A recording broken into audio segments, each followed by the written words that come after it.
तो कैसे आप लोग दोस्तों, स्वागत करता हूं मैं आपके अपने चैनल एजुकेशन मानिया में।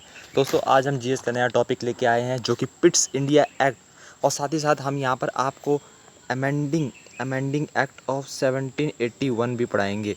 अमेंडिंग एक्ट ऑफ 1781 और पिट्स इंडिया एक्ट जो है, जो 1784 है, वो हम पढ़ाने वाले हैं। पिट्स इंडिया एक्ट और अमेंडिंग एक्ट, तो दोस्तों अच्छी तरह से डिस्कस करेंगे इसके इंपॉर्टेंट पॉइंट्स, और साथ में बिल्कुल डिटेल में इसको डिस्कस करेंगे क्या होता है अमेंडिंग एक्ट के बारे में और क्या है पिट्स इंडिया एक्ट। दोस्तों पहले पिट्स इंडिया एक्ट को पढ़ाने से पहले मैं आपको अमेंडिंग एक्ट पे लेके चलता हूँ, क्योंकि ये इसकी थोड़ी पृष्ठभूमि, पिट्स इंडिया एक्ट की पृष्ठभूमि को जाहिर करेगा। अब दोस्तों जैसा कि आप जानते हैं कि रेगुलेटिंग एक्ट के आने के बाद जो 1773 में आया था, जिसके बारे में हमने वीडियो बनाई है पिछली, आप देख सकते हैं प्लेलिस्ट पे, तो उसमें क्या हुआ था कि आपको गवर्नर ईस्ट इंडिया कंपनी में अराजकतावाद फैलाने के चक्कर में उनके जो भ्रष्टवादी उनके जो सिविल सर्वेंट्स थे कंपनी के, उनके भ्रष्टवादी होने के चक्कर में जो था ब्रिटिश पार्लियामेंट ने जो थे भारतीय कॉलोनी में गवर्नर जनरल का शासन शुरू किया। गवर्नर जनरल की काउंसिल बिठाई जिसमें 5 सदस्य बिठाए करते थे। अब आपको ये भी पता है कि उसी एक्ट के दौरान सुप्रीम कोर्ट की पहली बार स्थापना भी 1773 में हुई थी। 1774 में उसका निर्माण भी होना शुरू हुआ था और वो कलकत्ता में इस्टेब्लिश हुआ था। अब कहीं ना कहीं जो थे, लेकिन रेगुलेटिंग एक्ट के फेलियर वहाँ पर ये थे कि सुप्रीम कोर्ट और गवर्नर जनरल काउंसिल की जो पावर्स है, उनके डिविजन्स हैं, उनके बीच में एक टसल क्रिएट हो रहा था। मतलब एक तरह से एक कहीं ना कहीं उनके बीच में अनबन क्रिएट हो रहा था। उनकी पावर्स को लेके जो था पूरी तरह से क्लियर कट रिस्पॉन्स नहीं होता था। कहीं ना कहीं उनकी पावर्स में मतभेद भी आने लगे, आपसी मतभेद भी होने लगे।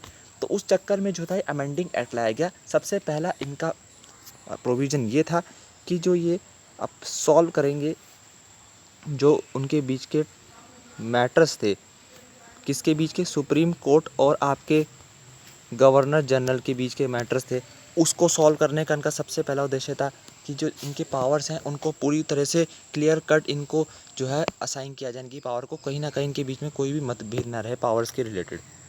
दूसरी चीज़ क्या हो रही थी आपकी कि क्या था कि अब चूँकि कंपनी की पावर को, यहाँ पर ये था कंपनी की पावर को कम करना, इसका उद्देश्य अमेंडिंग एक्ट का लाने का गवर्नर जनरल काउंसिल और सुप्रीम कोर्ट की पावर्स के बीच में डिवीजन भी, और साथ ही साथ कंपनी की पावर को कम करना। अब कंपनी की पावर कम करने के लिए जो सुप्रीम कोर्ट को ये नोटिस दिया गया कि आप जो है कंपनी की किसी भी सर्वेंट के केस का आप कोई भी मैटर नहीं सॉल्व करेंगे।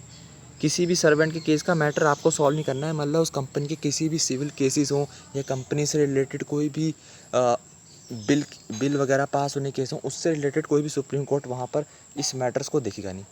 इसी प्रकार जो ज़मींदार की जो केसेस होते थे वहाँ पर, अब चूँकि ज़मींदार का कुछ हिस्सा, क्योंकि उस समय कंपनीज़ की जब ये गवर्नर जनरल ने की जो काउंसिल की स्थापना नहीं हुई थी, उससे पहले कंपनीज़ को कुछ परसेंट जो था ज़मींदार अपना टैक्स के रूप में, लगभग 70% जो था अपना टैक्स के रूप में कंपनी को पड़ाते थे। तो ये कंपनी के जो और ज़मींदार के बीच में जो ये कनेक्शन, जो टैक्सेस कलेक्शन का वो था, ये कह सकते हैं दौर था, उसको जो था उसके इन मतभेदों के बीच में भी सुप्रीम कोर्ट और गवर्नर जनरल काउंसिल में किसी भी तरह की मुद्दा नहीं उठेगा, इनसे रिलेटेड हम कोई मैटर का डिस्कस नहीं करेंगे, ये कहा था सुप्रीम कोर्ट और गवर्नर जनरल काउंसिल ने। अच्छा, तो इस तरह से जो था सुप्रीम कोर्ट की पावर्स को असाइन करने लगे। अब सुप्रीम कोर्ट, क्योंकि गवर्नर जनरल काउंसिल को जो थी पावर को, उनकी पावर को आगे रखना था। जो ब्रिटिश प्रेसिडेंसी का जो आने का उद्देश्य था वो था कि वो गवर्नर जनरल की पावर के थ्रू वो भारत में अपना शासन फैलाएं। तो गवर्नर जनरल पावर के थ्रू को जो की पावर को जो है वो सबसे foremost highest power, supreme power करा दिया गया गवर्नर जनरल की पावर को। यानी उनका जो निर्णय होगा, गवर्नर जनरल काउंसिल से जो भी निर्णय आएगा वो सबसे ज़्यादा इम्पॉर्टेंट होगा, वो ही माना जाएगा, पूरे देश भर में लागू किया जाएगा। और सुप्रीम कोर्ट की पावर को क्या किया, 5वीं पॉइंट में सुप्रीम कोर्ट की पावर को कलकत्ता की प्रेसिडेंसी के अंडर ही रख दिया गया। कलकत्ता जितने भी सुप्रीम कोर्ट की जितनी पावर है कलकत्ता के बाहर वाले केसेस में फॉलो नहीं होगी। जैसे बॉम्बे प्रेसिडेंसी, मद्रास प्रेसिडेंसी, यहाँ पर सुप्रीम कोर्ट की पावर का कोई भी एक अंश भी फॉलो नहीं होगा। अब साथ ही साथ जो हिंदू केसेस थे और जो मुस्लिम केसेस थे, तो अलग अलग केसेस जो थे सुप्रीम कोर्ट पे आते थे रिलीजियस्टिक।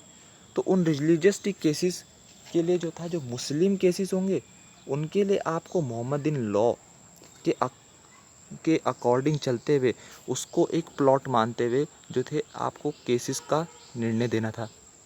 और वहीं हिंदू केसेस के लिए हिंदू लॉ जो ये ब्रिटिश ने निकाला था हिंदू के लिए, तो हिंदू लॉ के जो प्लॉटिंग ऑफ हिंदू लॉ के अकॉर्डिंग जो थे उनके केसेस को सॉल्व करने के लिए हिंदू लॉ को जो यहाँ पर सपोर्ट किया जाता था, और मुस्लिम लॉ को केस करने के लिए मोहम्मद बिन लॉ का यहाँ पर सहारा लिया जाता था सुप्रीम कोर्ट द्वारा। अभी तो थी दोस्तों अमेंडिंग एक्ट के बारे में पावर। ये अमेंड एक्ट के बारे में पूरी तरह से मैंने आपको इसके प्रोविज़न बताया, इसके पोस्टलेट बताए, क्या क्या चीज़ें वहाँ पर डिस्कस की गई, क्या इसकी कैरेक्टरिस्टिक्स थी। अब इससे हमारा क्या कंक्लूजन निकल के आता है कि जो आपकी एग्जीक्यूटिव पावर है ब्रिटिश प्रेसिडेंसी की भारतीय कॉलोनीज़ पर, वो एग्जीक्यूटिव पावर्स का यहाँ से जुडिशरी पावर्स से किस तरह से एक दूसरे को अलग करना।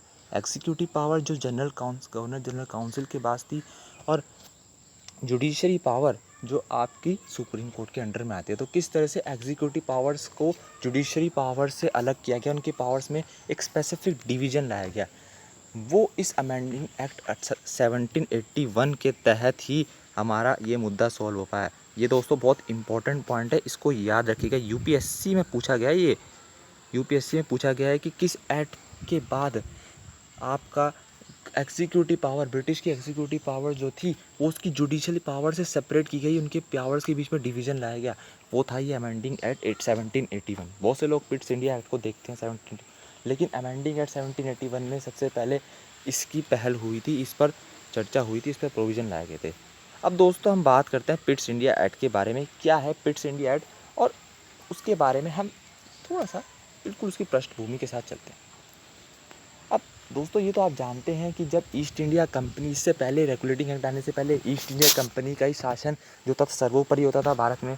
कंपनी जो थी अपनी मनमानी से लोगों से कर वसूलती थी, ज़मींदारों से कर वसूलती थी, और उनका बुरी तरह से भारतीय मार्केट में उनका पूरा कब्जा था।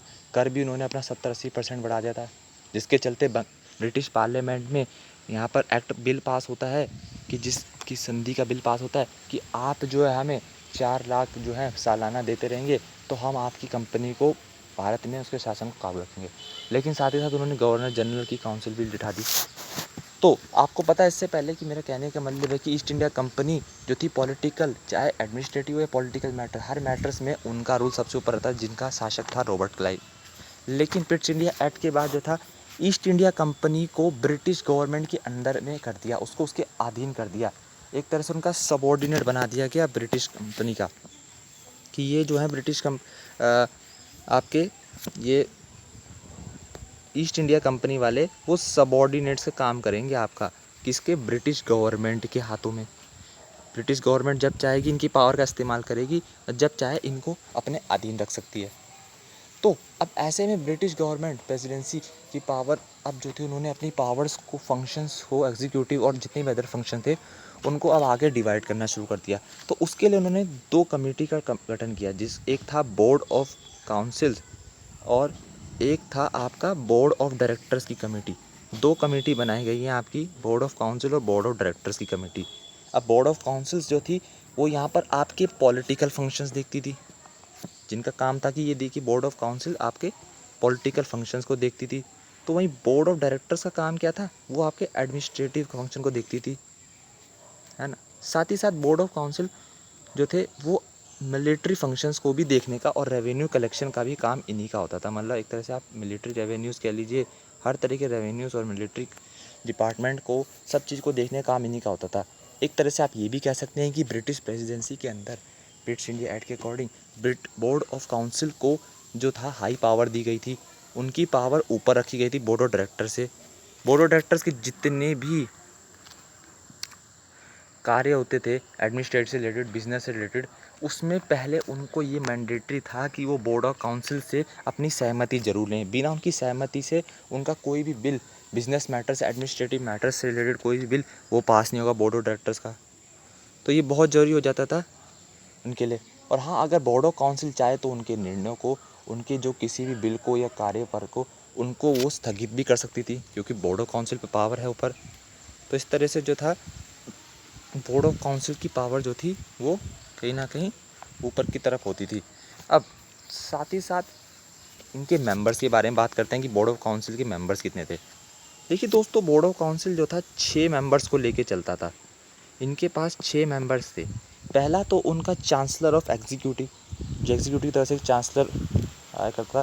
एक था सेक्रेटरी ऑफ स्टेट, यानी जिस तरह से इनका सीधा सीधा आप कह सकते हैं इसका प्रेसिडेंट, बोर्ड ऑफ काउंसिल का प्रेसिडेंट जो था, जिसे हम सेक्रेटरी ऑफ स्टेट कहते थे। और 4 काउंसिलर्स आपके जो नॉमिनेट किए जाते थे गवर्नर जनरल काउंसिल से, किंग की सहमति के साथ। जो 4 मेंबर्स काउंसिल से ये काउंसिल से और किंग की सहमति के साथ जो थे नॉमिनेट किए जाते थे ब्रिटिश प्रेसिडेंसी द्वारा। ये उनके अपनी तरफ से ब्रिटिश प्रोविजंस के अंडर जो राज्य थे वहाँ से नॉमिनेट किया जाता था उन 4 मेंबर्स को। तो इस तरह से 4, जैसा कि मैंने बताया, पॉलिटिकल मैटर्स, साथ ही साथ मिलिट्री फंक्शंस, ये सब इनके हाथों में होते थे। इन सब का रिलेशन वो करते थे। साथ ही साथ एडमिनिस्ट्रेटिव की बात जो थी, बोर्ड ऑफ डायरेक्टर, उनके भी फाइनल डिसीजन ये करते थे। इस तरह से सारी पावर इन्हीं के पास थी। अब पिट्स इंडिया एक्ट के तहत सबसे इम्पोर्टेंट चीज़ कि जो गवर्नर जनरल की पावर थी ना, गवर्नर जनरल काउंसिल की जो सदस्यों की संख्या थी उसको आपने 4 से 3 पे लिया है। ये बहुत इंपॉर्टेंट क्वेश्चन है, यूपीएससी में पूछा जा चुका है। ये पिट्स इंडिया एक्ट में क्या हुआ था, तो एक ऐसी स्टेटमेंट दिए थे, 3-4 स्टेटमेंट। तो उससे रिलेटेड एक वो था कि जो गवर्नर जनरल काउंसिल जो थे वो रिड्यूस टू 4 to 3, उसमें से ये बताना था कि कौन सा स्टेटमेंट करेक्ट है। तो एक स्टेटमेंट ये दे रखा था उन 3-4 स्टेटमेंट्स में, तो ये वाला स्टेटमेंट करेक्ट था उसमें। तो आपको साइड बाय साइड पॉइंट्स को नोट करके रखना है। एक इंपॉर्टेंट पॉइंट ये है जिसको आप नोट रखें कि 4 से 3 सदस्यता बढ़ा, जो सदस्यता की संख्या थी वो 4 से 3 कर दी गई थी। अब इसके पीछे भी कारण था। पिट्स इंडिया एक्ट का ये करने का कारण ये था कि जो गवर्नर जनरल की जो प्रेसिडेंसी है, जो उसकी पावर है, सत्ता है, उसको और ज़्यादा बढ़ोतरी देने के लिए। जैसे पहले ऐसा होता था ना कि 4 बंदे होते थे और 4 के साथ एक गवर्नर जनरल भी होता था। तो कोई भी बिल पास होता था, आपको पता है रेगुलेटिंग एक्ट में नियम था, कोई भी बिल पास होगा तो बहुमत के द्वारा पास होगा, जिसमें आपको बहुमत की ज़रूरत होगी काउंसिल के मेंबर की। तो बहुमत के लिए आपको 5 में से कम 3 बंदे एक साइड होनी चाहिए, 2 बंदे एक साइड। जो 3 बंदे वाले होंगे उनकी बात को जो है ऊपर रखा जाएगा, और 2 बंदों वाली बात को जो है उनकी बात को नहीं रखा जाएगा, उनको नीचे रखा जाएगा। तो 3 बंदे वाले जो होते थे, यानी आपको गवर्नर जनरल जो अपना बिल पास करेगा वो तो अपना वोट करेगा ही, उसको साथ में 2 और लोगों की, अपने काउंसिल से 2 और लोगों की सहमति की ज़रूरत पड़ जाती थी, अनिवार्य थी। तो इस वजह से थोड़ा काम उसके लिए मुश्किल जाता था। और कभी कभी ऐसा होता भी था कि किसी बिल में जो जैसे ब्रिटिश प्रेसिडेंसी कोई बिल आती थी, गवर्नर जनरल प्रेसिडेंसी, तो कभी कभी 2 मेंबर जुटाना मुश्किल कार्य बन जाता था।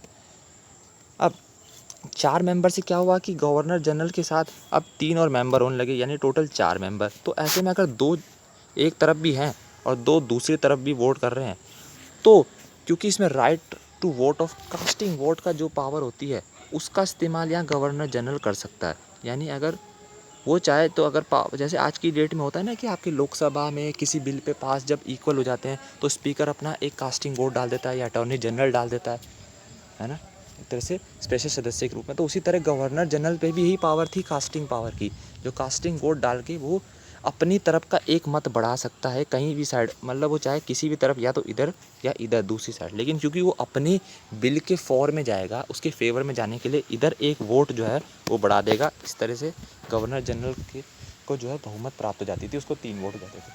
तो उसे मतलब ले दे के एक ही बंदे की ज़रूरत पड़ती थी कि वो अपनी तरफ, उसको एक बंदा भी हो जाए तो भी उसको उसका बिल जो है पास हो जाएगा।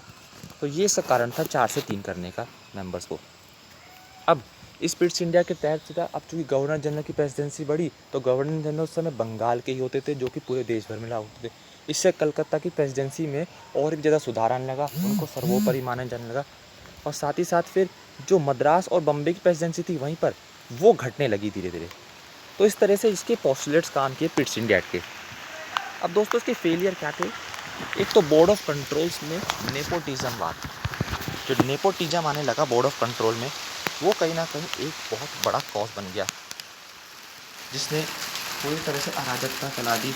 लोगों में आपसी मतभेद होने लगे, मेंबर्स के बीच में मतभेद होने लगे, क्योंकि जब आप नेपोटिज्म होता है तो कहीं ना कहीं आपके संबंधियों के बीच में मतभेद शुरू हो जाते हैं।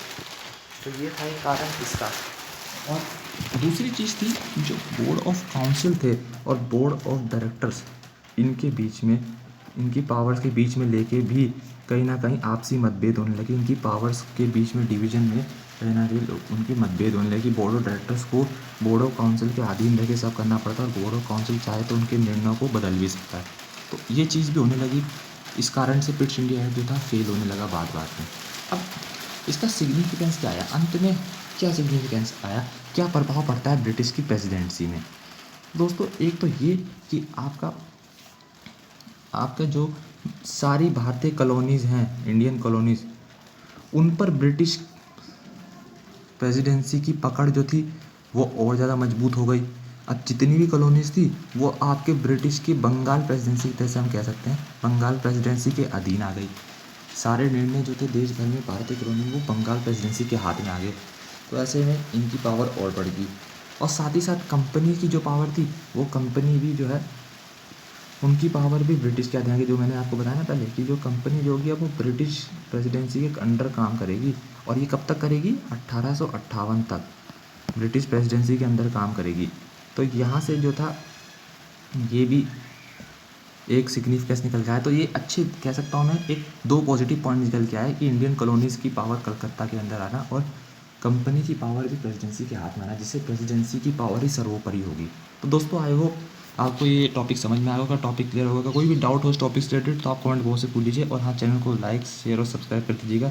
Till the time thank you very much and take care all.